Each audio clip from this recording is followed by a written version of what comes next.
నేను యాదృచ్ఛికంగా 'చందు ఛాంపియన్' చిత్రాన్ని ఎప్పుడూ లేని విధంగా ఉదయం ఆటకే వెళ్ళాను. మొత్తం థియేటర్‌లో నేనొక్కడినే ఉన్నాను. కొన్ని చిత్రాలు ఏ భాషలో చూసినా, ఏ వయసులో చూసినా, ఏ సమయంలో చూసినా మన మనసును విపరీతంగా కదిలిస్తుంది.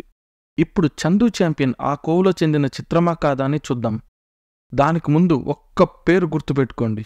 మురళీకాంత్ రాజారాం పేట్కర్. క్రీడల గురించి చిత్రం చూసినప్పుడు మనం తరచూ చూసేదేంటి? ఎలాంటి విఘ్నాలను దాటుకుని మానవ సాధనతో ఎంత ఉచ్చస్థితికి చేరుకుంటారన్నది. ఇలాంటి కథనంలో చాలా వరకు సన్నివేశాలని పెట్టాలి కథని పెట్టినట్లుంటుంది. భావ ఉద్రిక్తతను కలిగించడం అంత సులభం కాదు. అదీ కాకుండా చాలా చిత్రాలు ఈ శైలిలో వస్తూ ఉంటాయి. ముఖ్యంగా నిజ జీవిత క్రీడాకారుల జీవితాన్ని ఆధారంగా తీసుకుని చేసేటప్పుడు అందులో ఎంత కల్పితం ఎంత నిజమని మనకు తెలియదు. వాళ్ళ జీవితంలో కష్టసుఖాలు ఉంటాయి, కానీ మనకు కావాల్సినంత పలు భావోద్వేగాలతో కూడిన నాటకీయత ఉంటుందా లేదా అన్నది పెద్ద ప్రశ్న. ఇక్కడ ఈ చిత్ర దర్శకుడు కబీర్ ఖాన్ గారు కథాకథనాన్ని చాలా పగడ్బందీగా ఒక్క వృధా సన్నివేశం లేకుండా రాసుకున్నారు. మనం కథలో భాగమై నిమగ్నమై కథానాయకుడితో ప్రయాణించేలా చేశారు. మనల్ని కూడా కథలో ఒక భాగాన్ని చేశారు. ఈ చిత్రంలో ఏ నటీనటులు కూడా నటించలేదు అంటే అతిశయోక్తి కాదు, జీవించారంతే. అందరి నటనలో నిజాయితీ కనిపించింది. ఈ చిత్రానికి కథానాయకుడిగా నాకు తెలిసి కార్తీక్ ఆర్యన్ కాకుండా ఇంకెవరూ చేయలేరని బల్లగుద్ది మరీ చెప్పగలను. తనకు అమాయకపు చక్రవర్తిగా చేయడం వెన్నతో పెట్టిన విద్య. ఇప్పటి వరకు చేసిన చిత్రాలు ఎక్కువగా అలాంటి పాత్రలే. ఎంతటి కర్కోటకుడినైనా అమాయకంగా చేయగలిగినవాడు. అలాంటిది ఈ పాత్రలో పసిపిల్లవాడి అమాయకత్వం, అంతేకాకుండా అదే సమయంలో కలను సాకారం చేసుకునే పట్టుదల, సాహసం, వీరత్వం అన్నిటినీ కూడా సునాయాసంగా చేసేశారు. మామూలుగా అమాయకత్వంతో పాటు ఇలాంటి కార్యసాధన తెగింపుని చేయడం చాలా కష్టం. మీరు చూస్తే టామ్ హ్యాంక్స్ గారు ఫారెస్ట్ గంప్లో చేసిన పాత్ర ఇలాంటిది. ఆయన పాత్ర ఇంకొంచెం విపరీతం అనుకోండి. అలాంటి పాత్రను అమీర్ ఖాన్ గారు పీకేలో చేసి సఫలీకృతమయ్యారు. కానీ లాల్ సింగ్ చడ్డాలో పరిహాస పాలయ్యారు. కానీ ఇక్కడ కార్తీక్ ఆర్యన్ గారు ఎక్కడా పరిమితి దాటకుండా తనను తాను బాగా మలుచుకున్నారు. ఇతనిలో ఇంతటి నటుడున్నాడని ఈ చిత్రం ముందు తనకు చెప్పినా నమ్మకపోయి ఉండొచ్చు. నాకు తెలిసి దీనికి ముందు తను బాగా నటించిన చిత్రం సత్యప్రేమికి కథ. అలానే విజయ్ రాస్ అనే నటుడు కోచ్గా చాలా అద్భుతంగా చేశారు. తను నాకు తెలిసి కథానాయకుడు తర్వాత ఈ చిత్రంలో ఎక్కువసేపు కనిపించిన పాత్ర. మనకి రాజ్పాల్ యాదవ్ గారు చాలా అద్భుతమైన హాస్య నటుడని తెలుసు, కానీ అసలు ఈ మధ్య హిందీ చిత్రాల్లో హాస్యం తగ్గిపోయిందనుకోండి.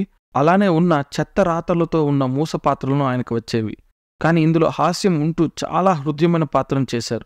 తను చెప్పిన ఒక సంభాషణ చిత్రంలో చాలా ముఖ్యమైందని చెప్పాలి. ఆఖరికి నర్సు పాత్ర పోషించిన ఆమె కూడా ఎంతో బాగా చేశారు. నన్ను చివరగా ఇలా క్రీడల చిత్రంలో దేశభక్తితో మనసును రంజింపజేసింది మాత్రం దంగల్ చిత్రం. తిరిగి ఇప్పుడు మొదటి సగంలో అంతకంతా నవ్వుకున్నాను, రెండవ సగంలో అంతకంతా బాధపడ్డాను, తర్వాత మనసు నిండా గర్వపడ్డాను. ఎంత గర్వమంటే ఆనంద బాష్పాలతో మనసు పులకరించి ఒళ్ళంతా రోమాలు నిక్కపొడుచుకునేంతగా. చివర్లో మనం తన్వయత్వంలోకి వెళ్ళిపోయి చాలాసేపు అలా థియేటర్ నుంచి బయటికి వచ్చిన తర్వాత కూడా అందులోనే ఉంటాం. సాంకేతికంగా కూడా ఈ చిత్రం చాలా గొప్పగా చేశారు. సంగీతం అలానే బ్యాక్గ్రౌండ్ స్కోర్ చాలా హృదయంగా కథనంలో భాగమైపోతుంది. కెమెరా పనితనం చాలా బాగుంది. ఎంత బాగుందంటే ఎక్కువగా నటుల అభినయ హావభావాలను మన మనసుకు హత్తుకునేలా దగ్గరగా చూపించారు. అది బాక్సింగ్ మ్యాచ్లోనైనా స్విమ్మింగ్లో అయినా.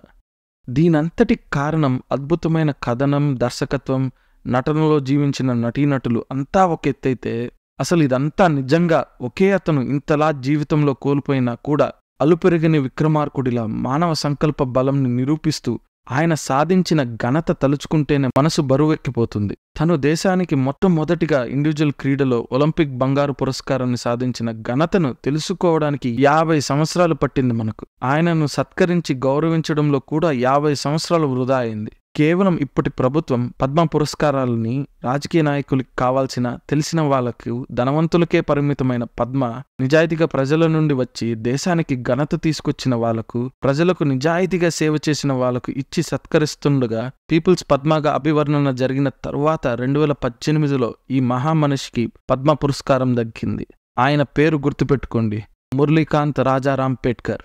ఆయన జీవితం ఏమని నేర్పిందంటే, కలను కనండి, ఆశయాన్ని పెట్టుకోండి. ఎంతమంది ఆ ఆశయంని నిన్ను అవహేళన చేసినా అది నీ తల్లిదండ్రులైన ఆశయం నుండి దృష్టి మళ్లించకండి. ఆ ఆశయ సాధన కోసం మంచి గురువు దగ్గర శిష్యరికం చేయండి. ఆఖరికి దేశ పోరాటంలో 9 బుల్లెట్లు నిన్ను వికలాంగుణ్ణి చేసిన ఆశయ సాధన మర్చిపోకండి. ఆయన జీవితమే ఒక మార్గదర్శకం. మామూలుగా ఒక క్రీడలో సాధన చేస్తే వచ్చే ప్రతిభ మరో క్రీడలో రాకపోవచ్చు. కానీ తిను పిన్న వయసులో కుస్తీ, యువకుడిగా బాక్సింగ్లో విపరీతంగా రాణించిన తరువాత వికలాంగుడిగా స్విమ్మింగ్లో కూడా రాణించడం అపూర్వం, అమోఘం, అఖండ సాధన అనే చెప్పాలి. ఈయన జీవన కథ మనకు చిత్ర రూపంలో నిర్మించి దీనిని సఫలీకృతం చేసిన అందరికీ నా కృతజ్ఞతలు. ఇంత చెప్పిన తరువాత ఈ చిత్రాన్ని చూడకుండా ఉండగలరా? సకుటుంబ సపరివార సమేతంగా ముఖ్యంగా పిల్లల్ని తీసుకెళ్లే చిత్రం. ఈ చిత్రాన్ని అన్ని భాషల్లో అనువదించాల్సింది. చూస్తే హిందీలోనే చూడాల్సి ఉంటుంది. ఇప్పుడు మరొక చిత్ర విశ్లేషణతో మళ్ళీ కలుద్దాం. ఇట్లు మీ ప్రియమైన విశ్లేషకుడు. మీకు మా విశ్లేషణ నచ్చితే మీ ప్రేమను మాకు తెలపడానికి లైక్ చేయండి. ఆ ప్రేమను పంచడానికి షేర్ చేయండి. మీ ఆశీర్వాదం మాకు ఇవ్వడానికి సబ్స్క్రైబ్ చేయండి. మరొక విశ్లేషణతో కలుద్దాం. అప్పటి వరకు మీ ప్రేమకు ధన్యవాదములు.